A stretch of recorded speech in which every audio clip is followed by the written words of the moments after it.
Well, hello and welcome to I Love Gay Today, sponsored by GayRealEstate.com. And today we're going kind of in a different direction than usual, and one that's near and dear to my heart.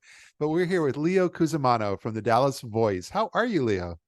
I'm doing well. Thank you so much, Matt. And I really appreciate you having me on your show. And I want to start by saying that you are one of a few handful of people that I feel like that are national community leaders. You with Todd Evans from Rivendell, Yep. Tom and Dave from community marketing, John Tanzella from IGLBTA, whatever, and Kathy Rena as well from the task force. I mean, Yeah. you guys have really exhausted every talent and effort really to elevate our community, and we really appreciate that. Well, thank you. And I mean, that's the part of the fun about coming together here on this video and this interview is just because we haven't known each other for many years, but quite often we're talking with folks that are kind of recent in their evolution of what they're doing in the LGBT business world. But Dallas Voice has been around for many, many years, even before you, and as a print publication in Dallas, and you've really evolved from there. We really have. I mean, it's been an amazing journey. I mean, we were founded in 1984 just as a community newspaper, and really today it's an evolution for us. We evolved into really a trusted global media machine, and it's been an amazing journey for us. We celebrate 40 years in May. Of next year. So yeah, with uncompromising journalism. And for us, it's really hyper local stuff that we do. And we do it all. We do news, politics, sports, arts and leisure, opinion, nightlife, all that stuff wrapped around, an amazing coverage of the community. But it is an evolution for us because, we're no longer just a newspaper, we're a media company. So, and I think for us, it started with looking at our readers. Our readers wanted to get the news and information from wherever they wanted to do that. And then the internet came along, and then email, and then social media, and it's evolving even further today. So we have had to evolve with the times. And for us, some people pick up the print product every Friday and read it from cover to cover. Print is still king in the gay community because we'd like to use companies that market to us. So we need to pick up the paper and see who's going to bake that cake for our wedding, right? And so we do that, and then the social media component has really elevated. Even just this year, we have added two or three different platforms to our portfolio. But it has been an evolution for us. It really has. Yeah, and I remember when you guys first came online, and most of the traditional media that was existing, whether it was Dallas Voice, Washington Blade, but then also like Out Advocate, but there was a timeliness to it. Like before, if you're printing once a week, you'd have a week to be able to compile news, get it out there. But I remember on the internet and the web and everything started to really accelerate that, where everything was coming out like on a daily basis at that point. Yeah, and that's true. I mean, for us, we blog every single day. There's a blog post that goes up. Now, for us in the printed paper that comes out on Friday, we tend to do more feature stuff, and when we can break news, because sometimes that news does happen on a Thursday, and we were able to break some stuff in the paper itself. But yeah, a lot of times it starts with the web, and then everything that we put in print goes to the web as well, and it also goes to our Friday e-blast, and it also gets pushed out to social media as well. So it's an automatic kind of thing. And some people just get the Friday e-blast that we do, and they will read that Friday e-blast and click on a story to read more, or click on an advertiser and go there. Some people just go to social media and will read from social media and click to our website or look at that video and that kind of thing. So yeah, it's a variety of things that people do. And for our advertisers like you, right, it's one of these things where we have space in each one of those different platforms for our advertisers to reach those readers wherever they go. Yeah, that's key because you were talking about the platforms, and that's another part of this. What I keep overusing the word evolution, but it really has been going from print to uh, blogging and use of a lot of photos, and all of a sudden video has become an instrumental part in all of our lives, including this interview right now. That's right. And for us, video has been a part of our platforms for quite some time. But we do DVTV, which is really Dallas Voice Television. And even that is going to be evolving soon, too. So for the future of Dallas Voice, we are going to be launching a 24/7 streaming platform, a video streaming platform. So we're going to take all that video that we've done and put that up there as well. And on our website, every article, there's a button you can click to read, to have it read to you. We can take and use AI to make that into a video to post on that 24/7 streaming platform too. So that's the full evolution for us now, is really looking at developing that platform, and really that's what's next for us here at Dallas Voice. Yeah. But now, and you and I have had discussions in the past because, there's in the world of LGBTQ content, it used to only be found in LGBTQ media.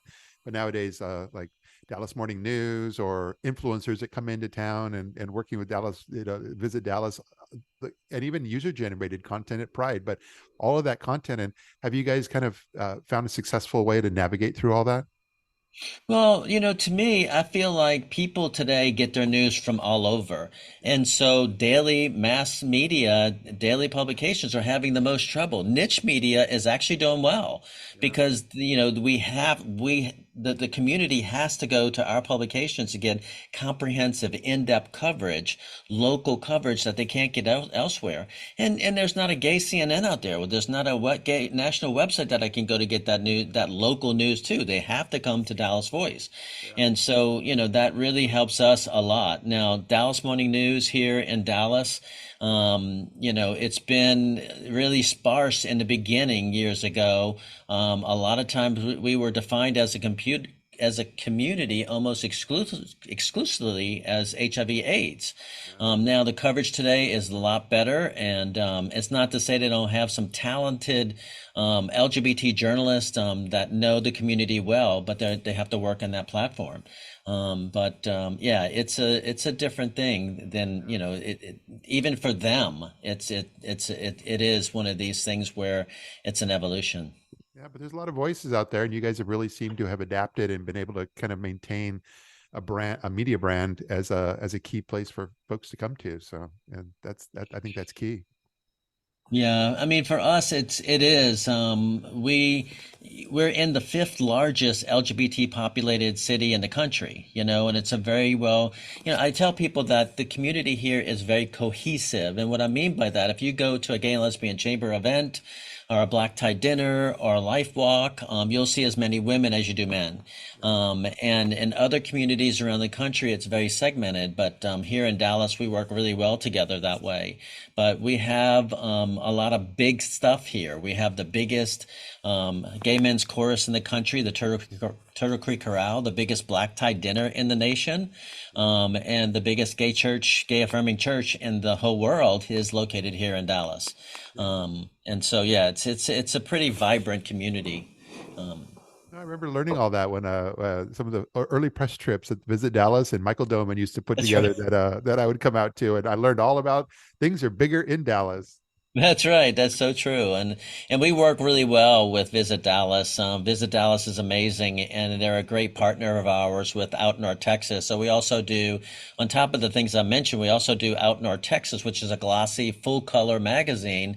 It comes out annually, and it's our visitor's guide and relocation guide for the community. But it's just a beautiful book. And when I bought The Voice 10 years ago, because I've been here 30 years, and as the advertising director, when I bought it 10 years ago, really, we had Dallas Voice yellow pages, and the revenue wasn't there. Nobody was picking them up. So I'm like, shut that down immediately. And my research, my vision for Dallas Voice was to be more like a magazine. So we really changed a lot of the content and how the publication looks, and we created Out North Texas. And Out North Texas is the revenue goes up every year, and it's just my baby. And it's a nice change from a newspaper to a magazine that we do. So I like the fact that we offer both of those options out there for our readers and our advertisers as well. Yeah, I love that. I think it's cool though. There's another, kind of a sign of the times, and collaborating more. But you guys have, you and several other publications have kind of come together. There's an organization, News is Out, and I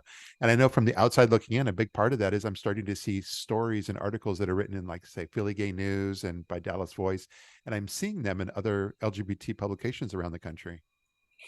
Yeah, really been an amazing journey. I mean, for successful publishers today, I think that you have to evolve. You have to really change with the times and understand what's new, what's now, and what's next. And I think, for us in LGBT media, we really need to make sure that we're growing our content and really being relevant. And so for us, what was next is collaborating together. Local Media Association is a national company that helps us with News is Out. They also do Word in Black. So there's 10 Black publishers out there across the country, legacy publishers as well, like the six of us in News is Out, as the LGBT publishers. We like to say queer publishers.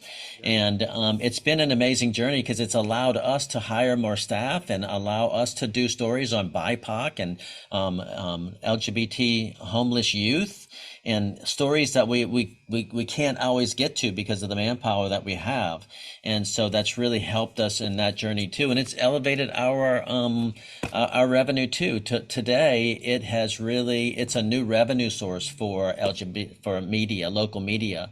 I know you've heard about Press Forward coming out, and that stuff. So in February, I was invited to go to the Night Media Forum, and the theme of the forum, and I kind of want to explain this because everybody was talking about how democracy is going to help save, how local media is going to help save democracy. And so I wanted to talk about that because there was one of the presentations was Mr. Darren Walker, who's the president of the Ford Foundation, and he got on stage and he gave the analogy of the town square.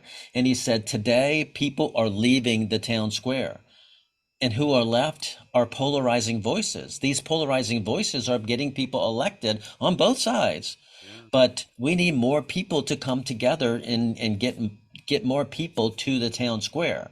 Foundations out there, community foundations, public foundations, private foundations, are funneling money into local media because they feel like, nationally, national news is the trust in national news has really eroded, and local news is up there.